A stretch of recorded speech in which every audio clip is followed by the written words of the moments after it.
Elon Musk SpaceX Starlink has bought a fish license. They have.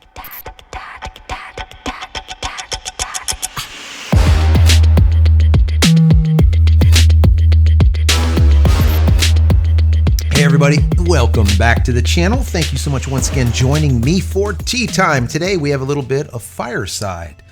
I've graduated from stormy weather. I'm feeling a little bit better. Voice isn't 100%, but I'm feeling a little bit better. I took my antibiotic. That helped. It helped. Anyways, guys, thank you for being here. Thank you for joining me.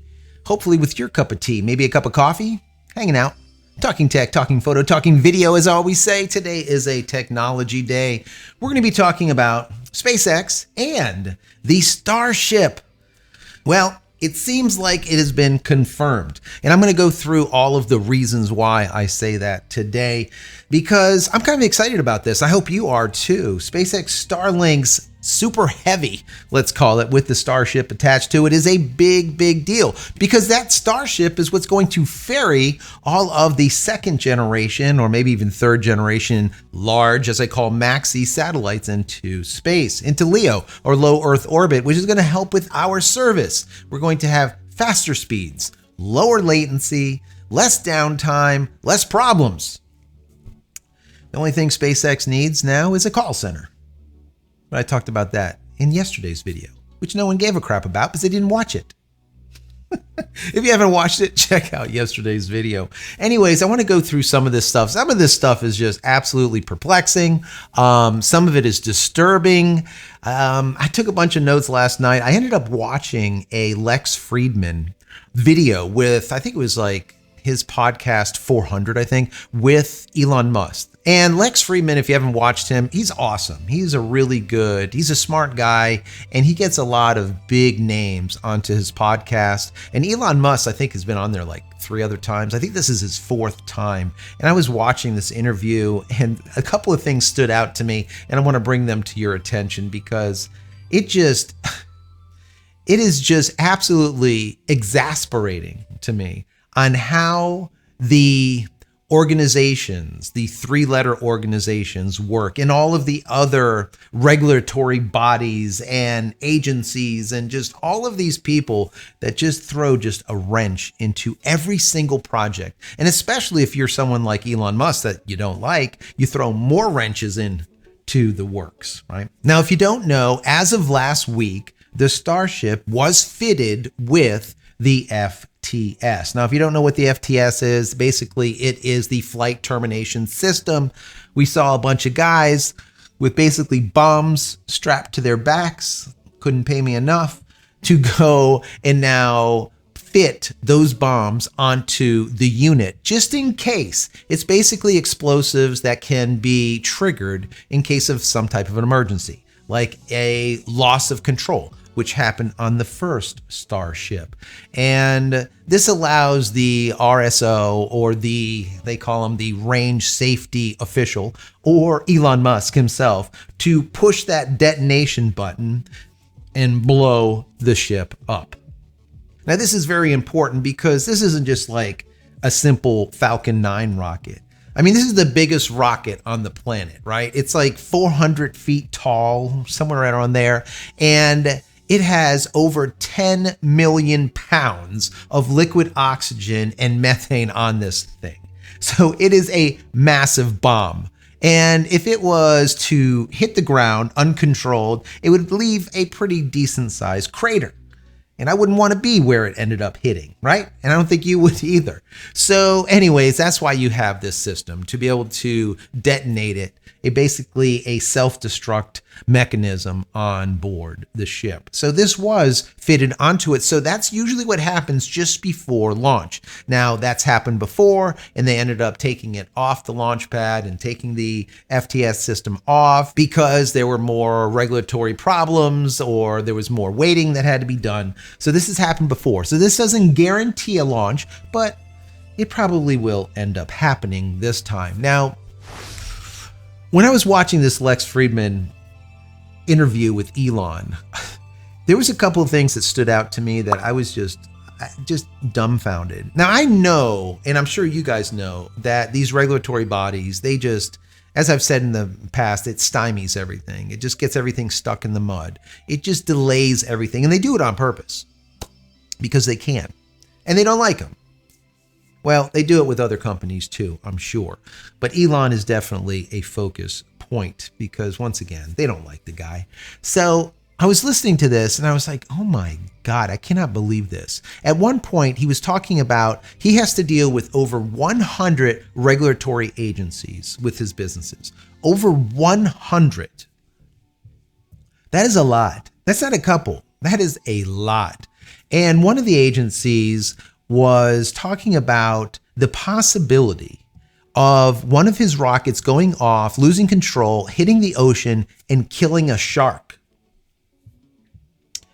And the idea was he had to prove or have some type of evidence that that wouldn't happen.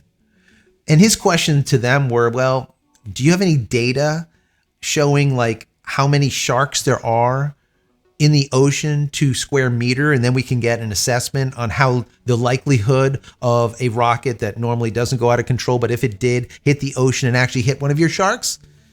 They're like, well, we have the data, but we can't give it to you because of a possibility of it getting out into the wrong hands and poachers actually taking the fins off these sharks.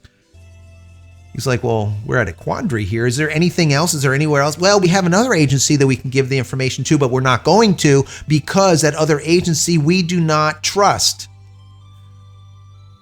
What the hell is that supposed to mean? So they don't trust the other agency to give the information to.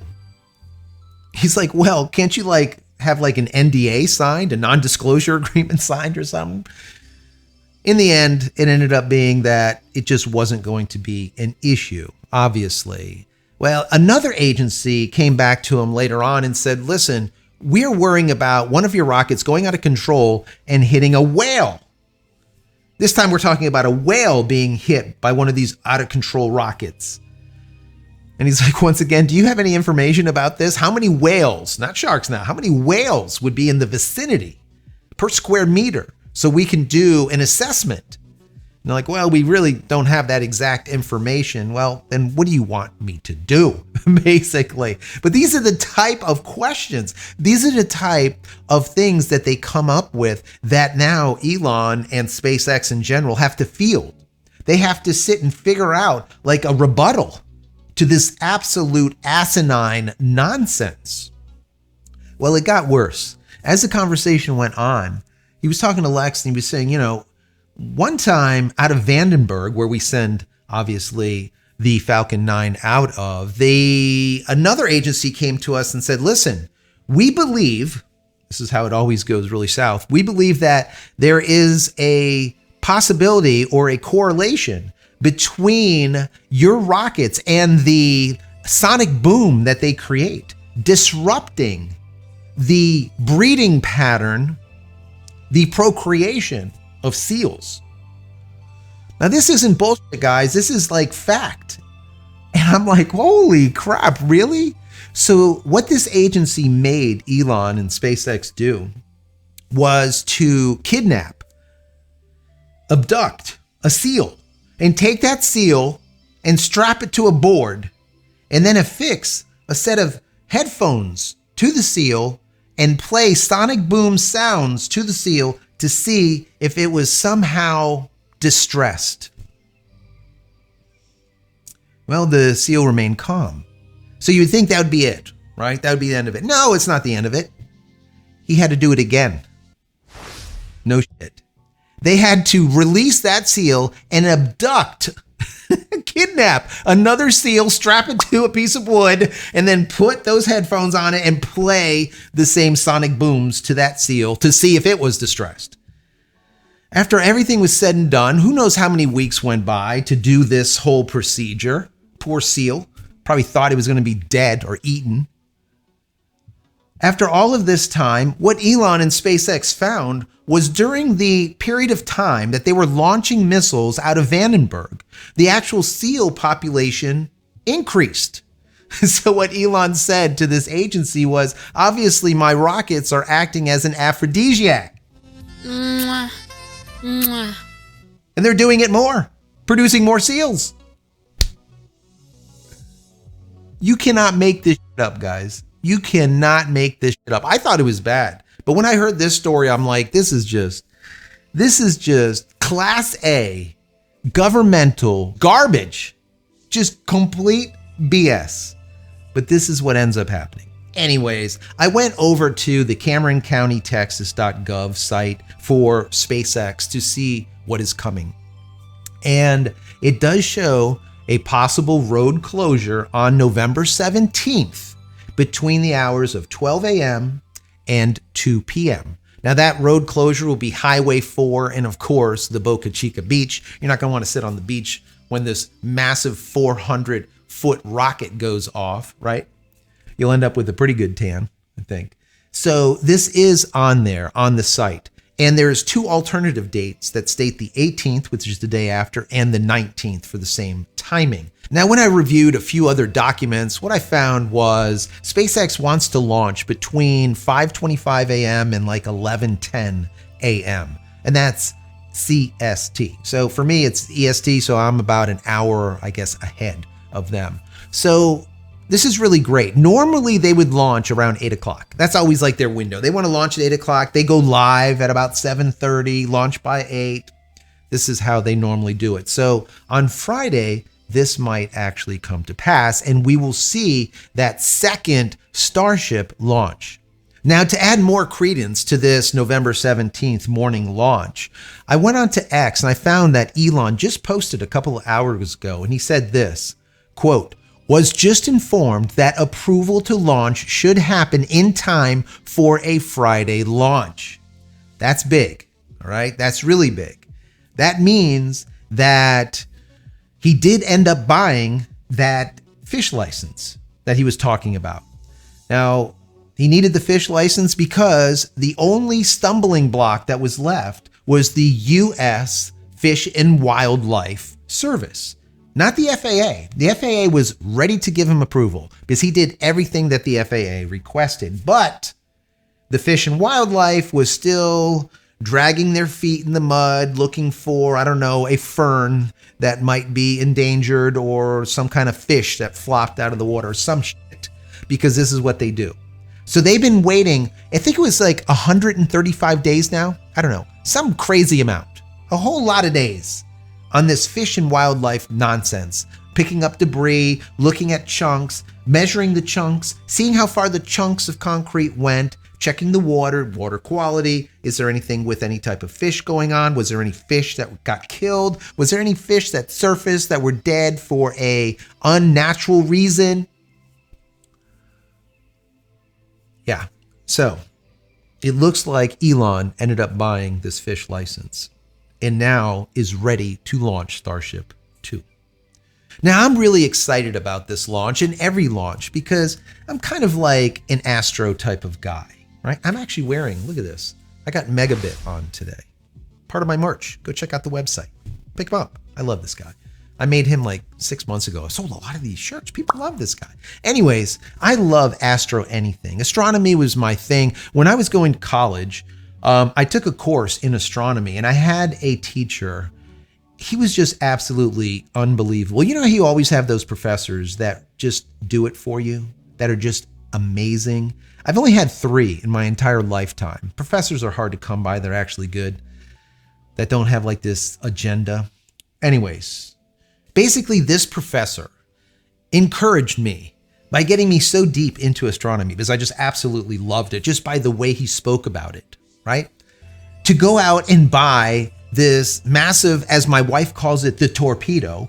It's like a 4-foot telescope with a 10 or 12 inch mirror at the base of it.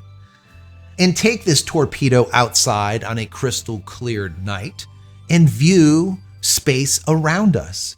I just thought it was absolutely fascinating. While you could see stars and all of this stuff, but when I saw Saturn and was able to actually see Saturn's rings, and not inside of a book, but actually through my telescope, it was just amazing to me. Absolutely awe-inspiring. So my question to you is, are you ready to see this go off? Are you ready to see a Starship 2? Are you excited about it like I am? Also, would you like to see me go live on Friday? If they do, launch and come and hang out with me. Just kind of shoot it, so to speak. Also, what do you think are the odds of success for the Starship 2? Do you think that it's going to be, as they call it, a rapid, unscheduled disassembly? In other words, destruct button hit? Or do you think it's going to make it around the planet for those 90 minutes and then splash down in the ocean? What do you think? Do you think that it will make it or not? I will speculate that it's going to make it this time. I have a feeling that they did their research. They blew it up like they always do. And this time, I don't think they're going to have to blow it up. I think it's going to work. I think it's going to make it. It might not be perfect, but it's going to be pretty damn close. Now, Elon Musk's goal has always been to be able to get the next generation satellites, the larger ones, as I call them, the maxis, into orbit before the end of this year. Do I think that this is going to happen? No. I think it's a pipe dream, just like a lot of Elon Musk's thoughts. He always thinks that he's going to be able to do things quicker than he does. But he always gets them done, even though they're late. So I would have to say that we will see the next generation version 2 maxis, or maybe version 3s, he might call them at that point, in low Earth orbit by first quarter of 2024. That's my speculation. We'll see if I'm right or not. Anyways, let me know what you think. Down below in the comments, let's have this discussion. Once again, are you excited about this? Do you want me to go live? What do you think about an RUD happening, a rapid unscheduled disassembly? Boom. Or do you think, is this thing going to work? Once again, down below, let's have this discussion. So before we go, I just want to say that if you enjoyed this video, even in the least, throw it a thumbs up. That'll be very, very helpful. Don't forget to subscribe. If you're not, if you are subscribed, click this little button. So when I go live or when a new video comes out, you'll be notified of it immediately. If you want to say thank you for all of my hard work, there's a thank you button right down here. Click the thank you button. Give $1 or $2 if you like. If not, that's perfectly fine. Consider becoming a member of the channel. That would be even better. And if you want some of my free ebooks, go check them out. Go to JCristina.com/books. And if you're looking for a VPN, check out PureVPN. The nice folks over there gave us a promo code, which is JCristina. You can get 15 additional % off when checking out using that promo code, or you could use the URL JCristina.com/VPN. Once again, JCristina.com/VPN. And if you're looking for more Starlink content, I put together a little Starlink playlist. It's not little anymore. It's over 200 videos, helpful how-tos, tips, tricks, what to buy, what not to buy, and more importantly, why. This channel has always been all about the why, so go check that out. And finally, head over to my website, JCristina.com, where you can find all the photography tools I've invented for you and me. Hopefully there's something there that you like. And if there is, please pick it up to support me and my family. That's it, guys. I'm out of here for another vlog. Many blessings to you and your family. Stay safe, stay healthy, and we'll see you in the next one. Love you all.